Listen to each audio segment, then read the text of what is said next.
pasea zorak. Erraz. Iruditan ikusten duzuen, iruditan horri Oskarson eta... Ligan 10. entzuten eta oso... Eta errematea eta ozta ezin. Baloiari eutsi. Alex Remiro eta gaur Stanford Beachen Aston Villako jokalari oiak Morgan Rogersek debuta duen jokalariak erdietsi du bat eta utxekoa. Jokalari garrantzitsuren bat kentzen dizute Erne jaurtiketa eta gutxigatik ez da baloia ate barruan sartu jari langa gainetik kanpora atera da.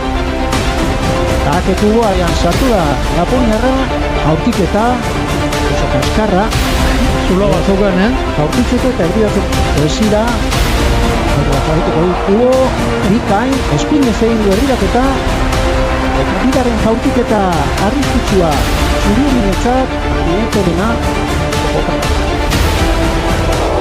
behetik ondorain Erne Remiro laugarrena dagoeneko eta gol bikaina jaurtiketa ona nioen beste behin ginean egiten ari dira iristena juke jarandu du lekutatik ez da oikoa Espainia Atzeraldian golak egitea da golegile atzelari ezkerra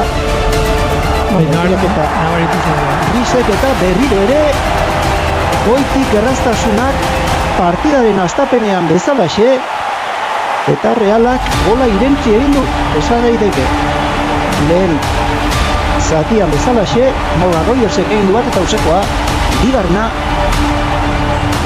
Joao Pedro erraz egin izateke bero bestela partidak oso sakabanatuta daude Erne hortik eta alegina malo gusto Frantziako selekzioan ari da bien bitartean Cole Palmerren saiakera baloia Barrenetxea eta azken jautiketa Carlos Solerrek egin du. Bai, 28 urterekin. Sakon pasea Joao Pedro berriro ere balkarri geratu da. Eta errazegi ere oraingo honetan gola. Jokalari brasilarrak zuloa usaindu ikusi eta hirugarrena iritsi da Stanford Beachera. Azken txampa zaila izango da Realarentzat.